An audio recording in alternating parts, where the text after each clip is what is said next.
A lot has been made of, or we've talked about your synergy with Dawn and her being a previous flag bearer, but also your former teammate, Lauren Jackson, had the honor in the London Games. Have you had a chance to talk with her about sharing that honor, and what are your feelings on that, and two Seattle Storm players? Yeah, I mean, when you put it that way, it's pretty crazy to have two players from Seattle be flag bearers for their countries. Lauren texted me and just said congratulations, said how proud she was. We kind of just chatted a little bit. I do remember when she was the flag bearer, and I do remember thinking, similar to Dawn, just thinking how incredible that was.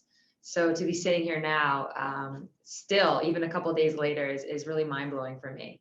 And Dawn just gave me the best advice possible. You know, she said, listen, the flag's not that heavy. You're going to be fine. So I feel pretty confident. Cool. Thanks. Have fun. No problem. Doug Feinberg, and then we'll go to CBS. Hey, Sue, good to see you. I got two for you. I put my video, I'm in a cab right now. So my question is, did you practice for carrying a flag? Is there something you can do to prepare for this? And the second one is just, it's not flag related, but Coach Hughes is obviously an assistant with you guys now, and you spent a couple years with him in Seattle. What has he meant to women's basketball since obviously he's retired now from coaching? Yeah, I mean, your first question I have no answer for. I don't think there's any preparing. I assume that once both Eddie and I walk in holding those flags, it's going to be pretty emotional, but I'm still looking forward to that. As far as Coach Hughes goes, you know, Dan has been just a huge player in the game of women's basketball. He's been somebody that has obviously coached, and with that, you're going to develop players, you're going to help players develop themselves and figure out what they're going to do post-coaching. I know that post-playing. I know that's something he takes a lot of pride in, just empowering us, allowing us to find ourselves and figure things out, like I said, post-playing. And, you know, now he's going to find other ways to stay involved. That was one of the messages he delivered to our team when he left a month or two ago. Just that he's always been involved with basketball, and it's been coaching for a really long time, but whether it's commentating or maybe he's going to end up coaching his grandkids, who knows? He's going to find a way to stay involved, which is a great thing for our game. Thank you. And next we'll go to CBS, and I believe it's Jamie Yakas. Hey, Sue, how are you? Hi, good, thanks. Nice to see you. I want to know what it's like to be part of the first gender equal Olympics. You mean a man and a woman holding the flags? Or what are we Yes, talking? and also it sounds like 49% female participation overall in Tokyo. Yeah, I mean, it's not that surprising. You know, I think women, we've been holding our own for a very long time. And I think recently, not just recently, but more recently, you've heard us use our voices. I think there's been a select few whose shoulders we stand on, which is how we got here. You know, a select few women who have been brave enough in the past to use the platform and to push the conversations and the narratives forward. And now we're the beneficiaries of that. And so I think it's wonderful news that it's an equal Olympics. And now it's up to us to keep doing that. You know, that's definitely something that I know our team talks about, just continuing to fight so the next generation can be the beneficiaries, and it can be even bigger and better for us. Before I let you go, I played basketball. As a point guard, you're known as a leader. Are you carrying that into the opening ceremonies tonight? I mean, I think at this point, I kind of am who I am. I'm a point guard, I'm a leader, I don't know, it's all like intertwined in who I am as a person. So it's not going to go anywhere. It's going to be with me always. Great. Ann Killian, you're up next.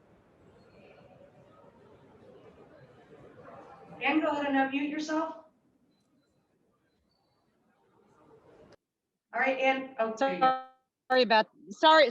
that. Hey, Sue, I'm just wondering if you can give us your early impressions on how different this Olympics is from others that you've been at, and what you are expecting for a very different kind of opening ceremonies.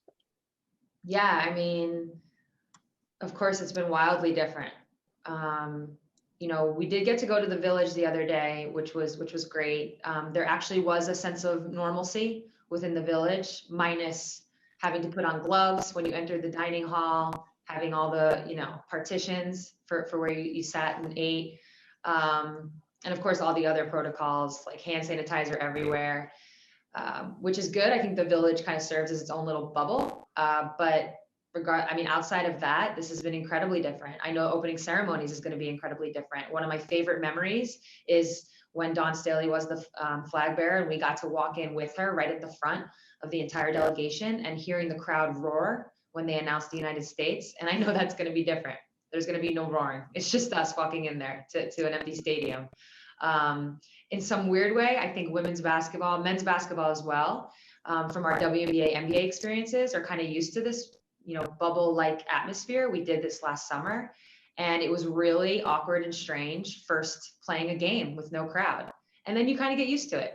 So I think that's kind of what we're all anticipating and expecting. People always ask, now that as a veteran, what advice am I giving? And the truth is, there's no advice that I know to give because this is unprecedented. This Olympics is like no other. Next, we've got the Olympic Channel's Chloe Merrill.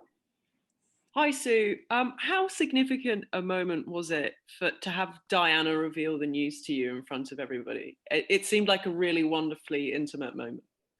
Yeah, it was, in a lot of ways, Diana could be sitting here, not in a lot of ways, in all the ways, Diana could be sitting in this seat right now. Someone who easily has accomplished enough, has done enough both on and off the court to hold this honor. And I feel like our Olympic experiences are so intertwined. We're obviously very good friends, best of friends. We've accomplished a lot on the court, but really these experiences wouldn't be the same. I know for me, it wouldn't be the same without Dee. So to have her be the one to share the news made it that much more special. And I feel like I'm representing the both of us as I sit here right now. And she's definitely going to be hopefully right next to me as I walk in holding that flag. Because like I said, she deserves it. And I don't think I would be sitting here without her. Amazing. Thank you. Next, we'll go to Noah Robertson. Hi, Sue.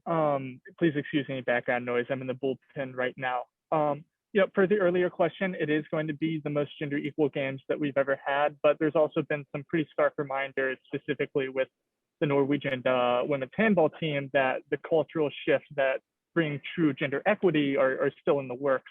How do you feel about that larger cultural barrier and the effort to pass it forward to the next generation, like you mentioned? Yeah, I think it's unfortunate that there's this, process that seems that, we have to go through, which is, someone or a team in this scenario speaks up, they get knocked down, they stand their ground, they potentially get punished, only to maybe a year, 2 years, 3, 4, sometimes longer. But after a period of time, what do you know? The rule gets reversed. And it always takes that first person or that first team to stand their ground. And I don't know why it has to be that way. If it was up to me, we wouldn't just quote, do things the way we've always done them. I think being challenged in that way to look at things differently is super important. That's how you create change and push things forward. But again, that's just how it is. I think there's a lot of things going on right now within this Olympics that hopefully all the people who have stood their ground are going to create that change. And I just hope it happens sooner than later. And again, it's unfortunate that, some people have been punished because of it. Speaking of punishment, just a quick follow-up to that. The changes to Rule 50 were obviously pretty prominent in the news earlier this year. I wanted to know if you, or on behalf of the women's team, have any thoughts on your approach to that as it heads forward, and you obviously are a favorite to medal in your event. Yeah, I think, what stood out to me most about Rule 50 was the fact that no punishment has been made clear. I think that actually speaks volumes because it comes across a little bit like I dare you to do this and find out what happens. So I don't think any athlete really appreciates that. I understand that we have rules for a reason. It's to, maintain order or whatever you want to call it. But that part is the part that really didn't sit well with me. I don't know about the rest of the team if that wasn't something we discussed, but that was my one takeaway. That was my one big takeaway. Thanks, Sue. Stephen Lieberman, you're next.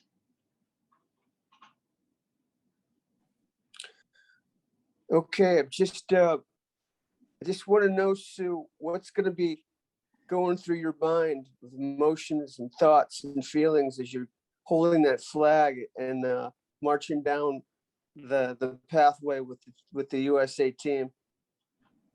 Honestly, I just want to have fun with it. I think it's obviously a huge honor and a big moment.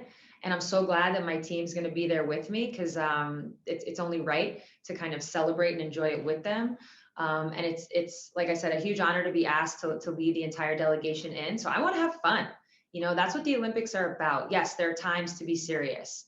And obviously there are times to focus on your mission and why you come here. And I think opening ceremonies is really the one time where you can kind of let loose and enjoy it, be around the other athletes, COVID safe, of course, and just kind of soak it all in as to what this all means and why we're here and the hard work. So I think it's the one time you're definitely going to see a huge smile on my face.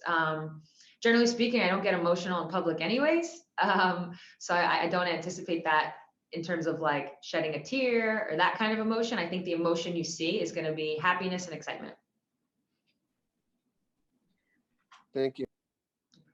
Thank you. Hannah Kaiser, you're next. Hey, Sue, you mentioned the sort of lack of fans that there'll be at the opening ceremonies. I'm curious if you intend to sort of cheer on the other delegations, if you think you'll sort of hear each other and what that might be like.